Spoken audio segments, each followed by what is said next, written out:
We continue our reading of Lest We Forget, a daily devotional by author George R. Knight.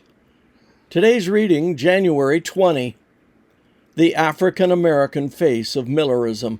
The Spirit of the Lord is upon me, because he has anointed me to preach good news to the poor, to proclaim release to the captives, and to set at liberty those who are oppressed. Luke 4:18. Millerism was largely a movement among Northern whites at a time when most blacks still lived in the South. Yet we find consistent evidence that African Americans attended Advent services and camp meetings.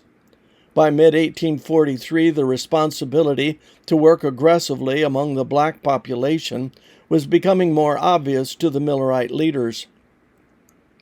As a result, Charles Fitch made a successful motion at a major meeting in May to take up a collection for a laborer to go among our colored brethren, end quote. The next day, the attendees collected funds to enable John W. Lewis, a highly esteemed colored preacher, to work full-time among that much neglected class of our brethren with whom he is most closely connected, end quote.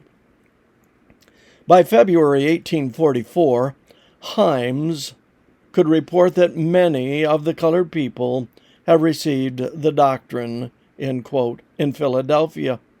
Quote, one of their most efficient ministers has embraced the doctrine in full and will devote himself wholly to the proclamation of it, end quote.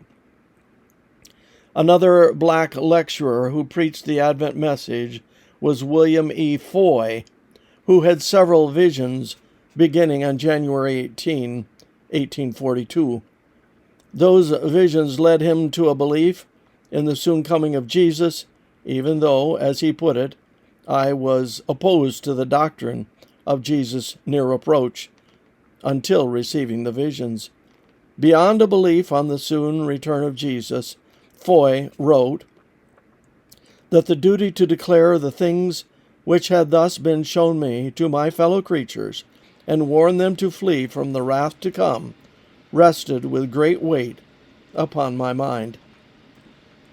Foy rested his convictions for some time, partly because the Advent message was so different from what people expected, and partly because of prejudice among the people against those of my color.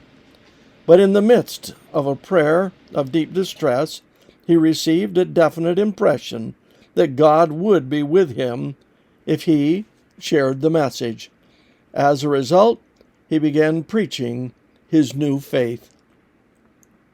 The message of Advent hope has always found receptive hearts among the oppressed of the world, no matter what their race or culture. It is those who have been building their kingdom on this earth who are hardened to the message. What we need to remember is that all of earth's inhabitants are under the slavery of sin and need to be liberated by the one who came to set the captives free. The Advent hope is the dream of freedom for every person eternally. This concludes our reading today of Lest We Forget.